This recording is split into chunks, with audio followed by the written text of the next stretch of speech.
Hello, ladies and gentlemen, and welcome to another episode of Mornings with Mando, where I'm going to be just going over some of the news and what's happening current day, and you can just enjoy your time on your way to work, enjoying your morning cup of coffee, and just sit back and relax, and I got it from here.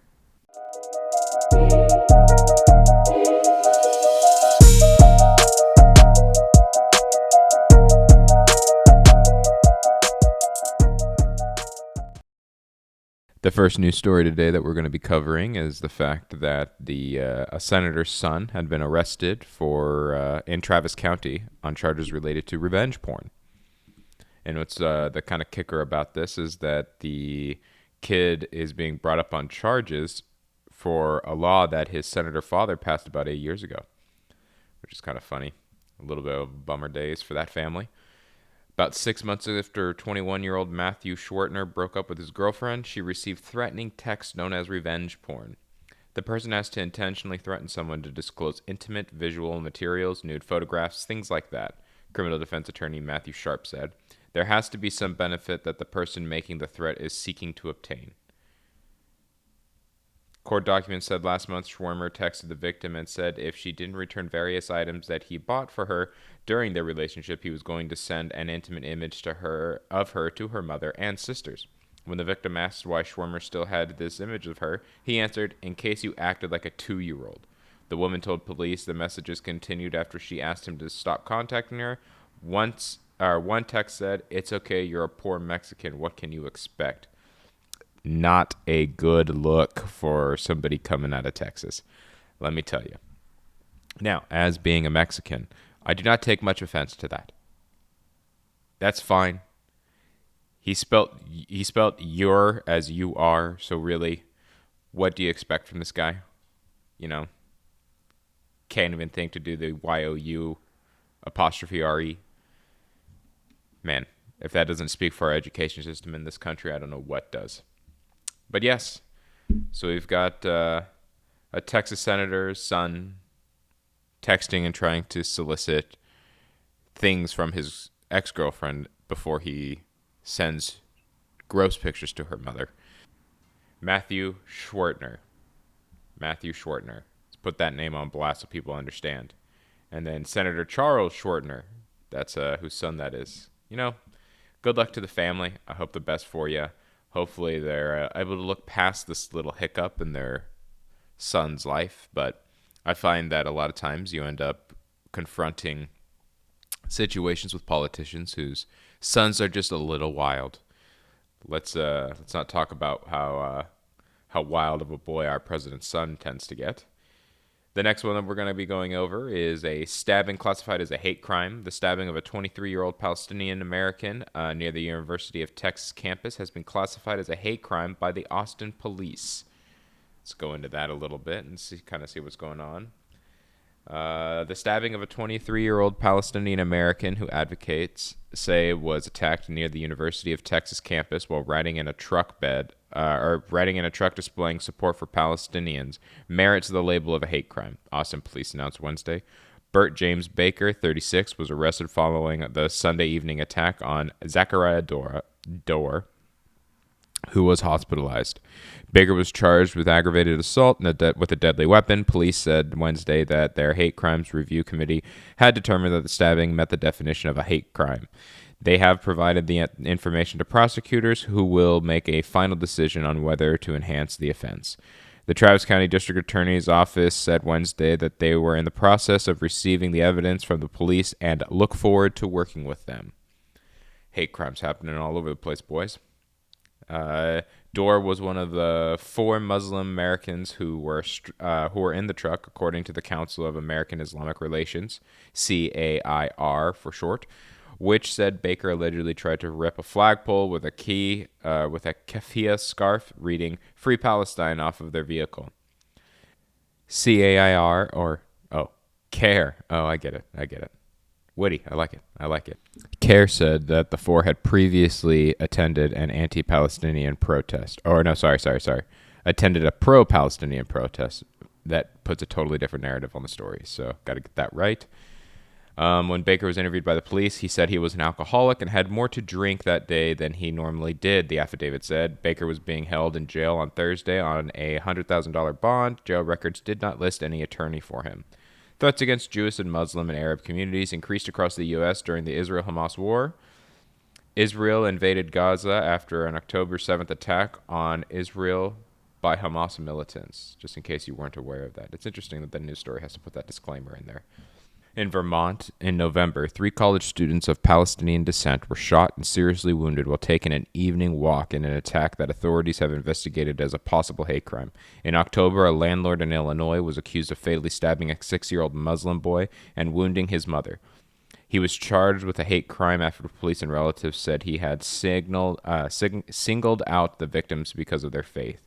Yeah, that story was a little bit brutal. One of the landlords, there's even a recordings, transcripts that you can read of that little boy prior to his death, of being stabbed by their landlord. And it's funny because, not funny, it's interesting because the little boy even actually called out and called the man his uncle, because he didn't know any better, because prior to this politicized time, they all got along very, very well. So you can see how, you can see how some of these advanced tensions can make people act a little irrational, so to speak. And that's the most delicate way to put that. Moving on to the next story, we have the sexual assault reporting process. The Dallas Police Department plans to speed up its sexual assault reporting process by allowing victims at a hospitals to relay the offense over the phone instead of with an officer in person. Goody. You can just Zoom call it now. The Dallas Police Department plans to speed up its sexual assault reporting process by allowing victims at hospitals to relay the offense over the phone instead of with an officer in person. Police officials told the City Council's Public Safety Committee on Monday about their intention to begin offering the new option in April at Parkland Health.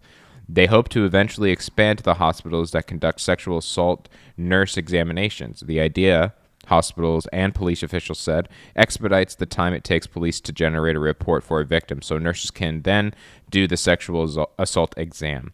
Currently, if a victim chooses to report the offense, nurses first help them connect with law enforcement and will get a case number for the exam. However, in recent years, patients have been having to wait up to 8 hours for an officer to appear, said Brittany Fowle, Parkland's director of forensic nursing and community programs. Many leave before the exam out of frustration, when police say hinders which police say hinders the investigation with a lack of critical evidence. Yeah, speed is definitely the name of the game when it comes to sexual assault allegations, and so it's good that they're actually starting to kind of take this under their wing a little bit more and get this to where they can expedite some of these things, because I don't necessarily know if there's a reason somebody has to be there in person, especially with growing employee demand for law enforcement, because it's everybody's short-staffed, including the Dallas Police Department. So if you have the call to go above and beyond and protect and serve, go ahead and apply for the Dallas PD. Violent crime rate drops. That is something that's coming up over Kara News for North Texas. Dallas overall violent crime rate drops nearly 30%, but business robberies increase over last year. Oh, well, violent crime, I guess. Overall violent crime in Dallas as the end of January is down almost 30% over last year. That's according to a briefing by Dallas Police Department officials during Monday's Public Safety Committee meeting. The reductions come after the city has struggled to lower the murder rate. During a public safety briefing late last year, the Dallas Police Chief Eddie Garcia said while some areas of crime were down, that wasn't the case across the board. We've had our challenges, Garcia said during the meeting, particularly with murder being higher than it was last year. But the start of 2024 has been different. The city's murder rate is down about 17%, and some categories of violent crime saw even larger reductions. Basically, we did not want to see another January like we had last year. Violent crime planning unit major Jason Scoggins said during Monday's meeting. So that is almost down 33.65%. Although the overall crime rate is down, Dallas officials say there is one outlier. Business robberies increased more than 60% over last year. 41% of those offenses start off as theft. The other 59 can be attributed to about 3 different groups of serial robbers that have been hitting different parts of Dallas, Scoggins said. Public safety officials say that only equates to around 16 robberies in total, and Garcia says they aren't like the 1995 heist movie Heat either, but rather simply petty theft that basically took a bad turn. Yeah, don't get it confused with the 1995 hit movie Heat. Unless I'm mistaken, I'm pretty sure that's the one with Al Pacino, Jamie Foxx. I actually don't know. Who's in Heat? Who's in Heat? Your mom. I'm just kidding. Hold on a second. Let's look up. Heat cast. Oh, yep. Al Pacino, Robert De Niro, Val Kilmer, John Voight. Wow, huge all-star cast. You know. All right. Back to the news. Violent crime. Garcia also says in years past there has been a spike in crime around this time, but that also has changed this year. A point of emphasis going into this year was really not to have the spike so that we're not chasing ourselves throughout the rest of the year, as we have done before, Garcia said. I like it. You know what? I wonder if they have anything that tells us why they think this crime has gone down. Of the murders we have had this year, at least half of them have all occurred at an apartment complex. Certainly, there's more that we have to do. Overall, council members seem pleased with the direction the crime numbers are heading since the start of the year. I do agree the headline here is almost 30% reduction in violent crime, and we cannot lose sight of that, District 13 council member Gay Donnell Willis said during the meeting. So, there you go. Violent crime down. Violent crime down, but if you own a store, you're probably getting robbed. You're probably going to get robbed. That's up. That's over 50%, which is a little bit gnarly.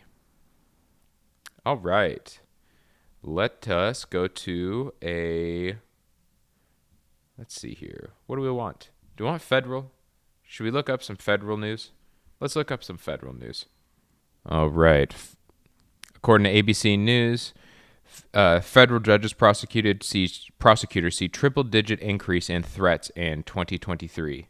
In 2023, there were about 457 federal judges targeted with threats and 155 federal prosecutors, the agency said. In November, people were charged for threatening a federal judge in the Northern District of Texas in November, according to the federal prosecutors.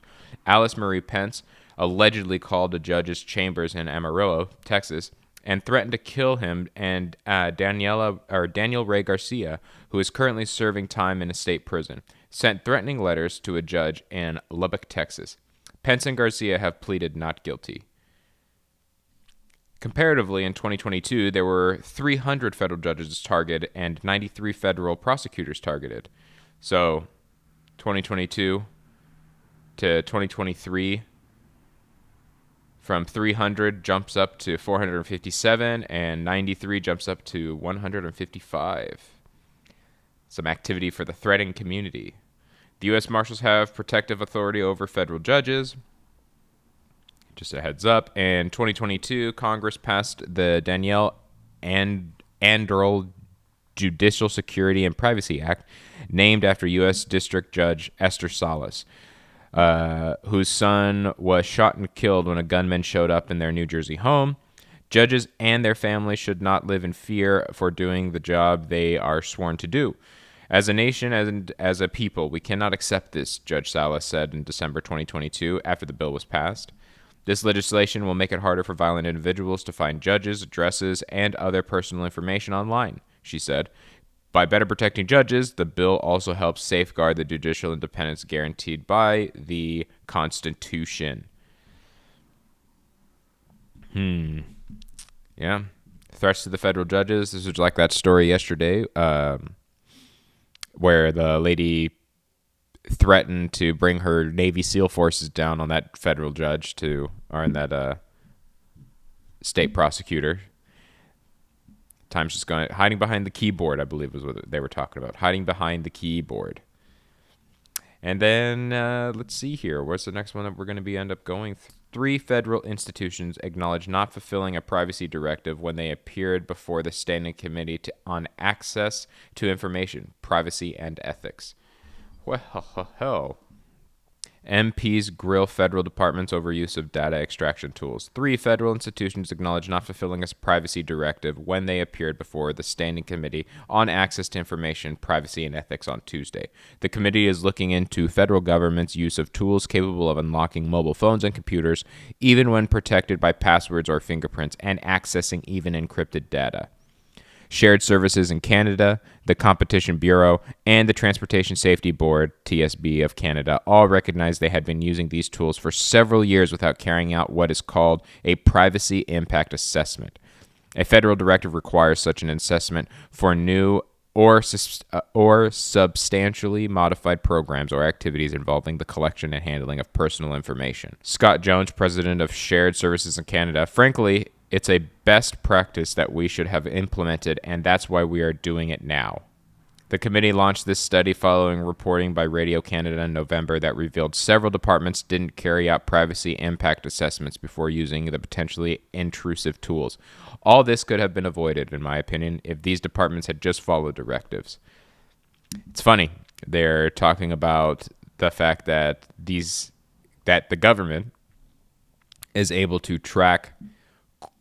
I mean, there's not much that's left out of this. Capable of unlocking your phones, computers, getting protected, getting inside of things that are protected by passwords or fingerprints. That one's kind of nuts. And accessing even encrypted data. But the funny thing about this is they're actually just saying that the only thing that we needed you to do is just complete a privacy impact assessment. A privacy impact assessment is all they needed. And this is where we'll get to the truth of what a privacy impact assessment is. And just so that way we are all on the same page also, this is regarding the government of Canada. So that is something that we need to understand. Now, this is just a little overview of what the privacy impact assessment is. It is an analysis of how personally identifiable information is collected, used, shared, and maintained. The purpose of the PIA is to demonstrate that the program managers and system owners have consciously incorporated privacy protections throughout the development life cycle of a system or program. I guess in layman's terms, what that is just making companies or making government organizations in Canada submit some of the programs, the tools of which they collect some of these data points and everything like that. Now, it's funny because we're literally talking about them being able to go into your technology and take out to be able to look at whatever they need to for investigations. It's the Canada Border Service Agency. It says that these tools were used on 712 electronic components, such as SIM cards, during the course of 119 criminal investigations just for the year 2023. The tools aren't used at the border, but rather during more in-depth investigations and only after obtaining a warrant, explained Aaron McCrory, the CBA's Vice President of Intelligence and Enforcement. According to him, these tools have become indispensable. If you've got a device that's locked with a password, we need the technology to open up that device. In another era, we would have gotten a locksmith to open up a box that would have had receipts in it, for example. That is so not even close to the same thing. Not even close to the same thing. You're talking about phones that have everybody's banking information on there. You're talking about phones that have personal information such as possibly your medical history.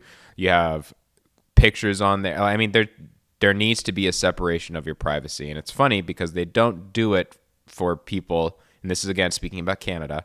They're not checking in on any of these people prior to them coming in. It's all about after they already get there. And who even knows where that kind of can take off from there if they're actually going into investigations of citizens at that point and they're using that to piggyback off of it, because otherwise why wouldn't you try to get this stuff done prior to the people coming into your country? I don't know. We're talking about hundreds and hundreds of investigations using this software, and not once did your department seek out a PIA, a privacy impact assessment. Is that correct? Asked Conservative MP Larry Brock. McCrory explained that such an assessment was now being done for CBSA's entire criminal investigations program, which includes the use of these tools. You understand, sir, the PIA is not optional. It's a directive by the Treasury Board. Evasive responses, the absence of clear answers on the part of certain departments resulted in tense moments between MPs and witnesses. I feel like this is also still one of those things that's just about show. I mean, the government, I can't imagine, truly cares about, oh, hey, it's ethical for us to make sure that we're submitting these reports prior to us invasively going into people's technology. But it's fine. We're just doing it for your guys' health and safety. Don't even worry about it. It's okay. Ignore the man behind it. It's just so ridiculous. A key goal of the PIA is to effectively communicate the privacy risks of new technology initiatives. It also provides decision makers with the information necessary to make informed policy decisions based on an understanding of the privacy risks and the options available for mitigating those risks. So again, it's not even for anything. It's for like the people. It's literally just so that the governing body can use these tools. It will see how effectively they are able to use these tools without something risking coming back at them, essentially is what they're looking at here. And it's literally just information building for them. Canada, what have you done? Canada, what have you done? So insane that this is where we're at now with certain privacy. Because if they're using it over there in Canada, it's definitely being used here. I wonder, does the USA have PIAs? And the answer is it does. Because I guess they have to, due to the, what is it? It was passed in 2022. Hold on. It is the E-Government Act of 2022 mandates that all federal agencies conduct PIAs when developing and producing these products. Okay. However, something that is not specific is if in 2023 all of them were submitted properly. The ones that did submit them properly is the Department of Health and Human Services and the Department of Homeland Security. And again, these PIAs have to be introduced have to be written out about how they maintain and gather your personal information. That is what those are for. And to show how it is being done legally and ethically. Yeah, how they're able to legally and ethically spy on you. That's basically what these are about. So I guess that's a really good way to end the episode now. Actually, you know what? No, I want some good news. Because that's what you need to end it on. Actual good news, not just all these things that are going on where it's like people spying on you, hate crimes, robberies. All right. Utah's Hoggle Zoo. Gaia, an 8-month-old black-footed cat, was recently welcomed to a zoo in Salt Lake City, which hopes to help her revive a population of her species. Nobody cares. Kevin Ford's independence. Kevin Ford, a Burger King worker who didn't miss a day of work in 27 years, has bought a home with crowdfunding donations. Oh, that's nice. Reunion of Sergeant and Military Dog. A bomb sniffing. By the way, these are just headlines that I read off for the good news. I don't care about going in depth for these. They don't really matter. Who cares about the Burger King employee who didn't miss a day of work in 27 years? Simp for Burger King. A reunion of Sergeant and Military Dog. A bomb-sniffing dog is heading to a blissful retirement at the home of the Air Force sergeant he bonded with before they were separated for years. A 104-year-old skydiver. Dorothy Hoffner, a 104-year-old Chicago woman, skydived from a plane aiming to break the record of the world's oldest skydiver. Did she die? Did she make it?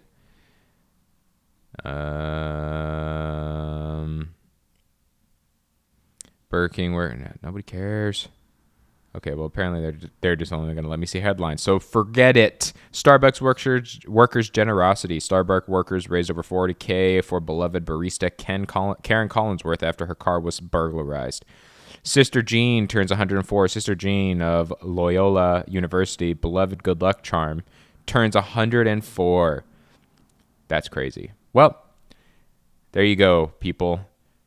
Cats being welcome to renew a species, Burger King employees buying houses, drug dogs after they get out of rehab reuniting with their old trainers, 104-year-old old ladies falling from the sky, people. Old ladies falling from the sky. Starbucks workers are not racist. They're actually generous.